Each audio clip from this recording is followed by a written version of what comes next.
ఇది ఇట్లా ఉంటే శుభాంశు శుక్ల ఆయన యాక్సియం 4 అనే ఒక మిషన్లో భాగంగా రోదసి యాత్ర చేశారు. ఆయనతో పాటు 4 వ్యోమగాములు ఆస్ట్రోనాట్స్. ఆ కీలకంగా ప్రపంచం మొత్తం ఆసక్తిగా ఎదురు చూసినటువంటి ఆ రోదసి యాత్ర చాలా సక్సెస్ఫుల్గా జరిగింది. గగన్యాన్కు మార్గం స్వీయ మానవ సహిత అంతరిక్ష యాత్ర గగన్యాన్కు మార్గం సుగమమైంది. 400 కిలోమీటర్ల ఎత్తులో ఉన్నటువంటి అంతరిక్ష కేంద్రంలో 18 రోజుల పాటు ఉన్నారు. వీళ్ళు ఒక రోజు కాదు 2 రోజులు కాదు 18 రోజుల పాటు ఉన్నారు. 18 రోజుల తర్వాత ఆ రోదసీల అంతరిక్షంలో గడిపి నెల మీద అడుగుపెట్టిరు.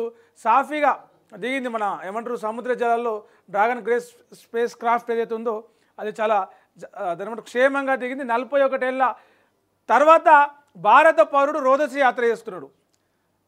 భారత పౌరుడు రోదసి యాత్రలో పాల్గొని 41 సంవత్సరాలు అవుతుంది భారతదేశం నుంచి. 41 ఇయర్స్ తర్వాత ఇప్పుడు ఒక ఆయన మళ్ళా రోదసీలకు పోయి సక్సెస్ఫుల్గా తిరిగి వచ్చిన గగనయాత్రికుడికి ఆ శుభాంశు శుక్లకు ఘనంగా స్వాగతం పలికింది దేశమంతా కూడా. ఇది ఒక చారిత్రాత్మక యాత్ర, ఇది ప్రపంచం గర్వించదగ్గ యాత్ర, దేశం గర్వించదగ్గ యాత్ర అని చెప్పేసి ప్రధానమంత్రి మోడీ కూడా అన్నారు. దీనివల్ల ఏంటంటే గగన్యాన్ అనే ఏదైతే ప్రాజెక్ట్ ఉందో దానికి సక్సెస్ఫుల్గా చేసుకోవడానికి ఆ ప్రయోగాలు అక్కడికి వెళ్ళడానికి అందులో నీళ్ళ జాడలు గుర్తుపట్టిరు. ఎక్కడెక్కడ నీళ్ళు ఉన్నాయి, ఏం చేసుకోవచ్చు, ప్రపంచంగా దాని ఏమంటారు అంతరిక్షంలో ఏమేం చేసుకోవచ్చు, అక్కడ మనిషి బతకనీకే మనిషి ఇది చేసుకోవడానికి అన్ని రకాలు ఉన్నాయని చెప్పేసి ఇది చేసుకున్నారు. ఎవరెవరైతే 4 పాల్గొన్నారో శుభాంశు శుక్లతో పాటు పెగ్గీ విట్సన్, స్లావోజ్ ఉజ్నాస్, కివిస్నియస్కి, టిబర్ కఫ్ ఈ స్పేస్ ఎక్స్ టీమ్ బయటకు తీసుకొచ్చారు. నవ్వుకుంటే వాళ్ళందరూ బయటకు వచ్చి ఈ నలుగురు యొక్క దేశాలకు సంబంధించిన వాళ్ళు మొత్తం అదే సక్సెస్ఫుల్గా వేసేందుకు సంబరాలు చేస్తున్నారు. రాకేష్ శర్మ ఎప్పుడైతే 1964లో అంతరిక్షంలో రోదసి యాత్ర చేసిండో ఆ తర్వాత మళ్ళీ పోయింది శుభాంశు శుక్లనే. ఒక జీకే క్వశ్చన్ ఇది గుర్తుపెట్టుకోవచ్చు గ్రూప్స్లో. భారతదేశం నుంచి రోదసి యాత్ర చేసిన 2వ భారత పౌరుడు ఎవరు అంటే శుభాంశు శుక్ల, మొదట ఆయన రాకేష్ శర్మ.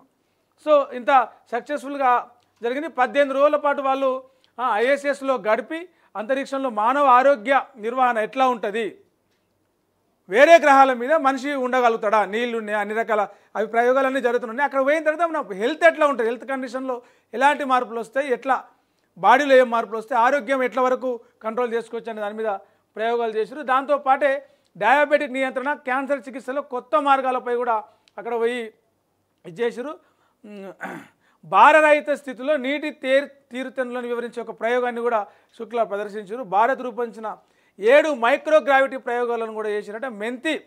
మెంతులు ఉంటాయి కదా, మెంతులను అక్కడ వేస్తే మొలకెత్తినాయి. అవి మెంతి విత్తనాలు మొలకెత్తడం, స్టెమ్ సెల్స్ పరిశోధన, మైక్రో ఆల్గే అధ్యయనాలు ఉన్నాయి. సోమవారం మధ్యాహ్నం 2:30కు ఐఏఎస్కు అనుసంధానమైన డ్రాగన్ వ్యోమనౌకలో 4 వ్యోమగాములు ప్రవేశించారు. 4 గంటల 45 నిమిషాలకు అంతరిక్ష కేంద్రంతో డ్రాగన్ గ్రేస్ విడిపోయింది. మంగళవారం మధ్యాహ్నము 3 గంటలకు నిన్న చేరుకున్నారు వాళ్ళు. సో ఈ యాక్సియం 4 మిషన్ సక్సెస్ కావడంతో అంతరిక్షంలో మరిన్ని ప్రయోగాలు చేయడానికి, మరిన్ని ఇవి చేయడానికి ఒక స్కోప్ దొరికిందని చెప్పొచ్చు. ఇక ఇది ఇట్లా ఉంటే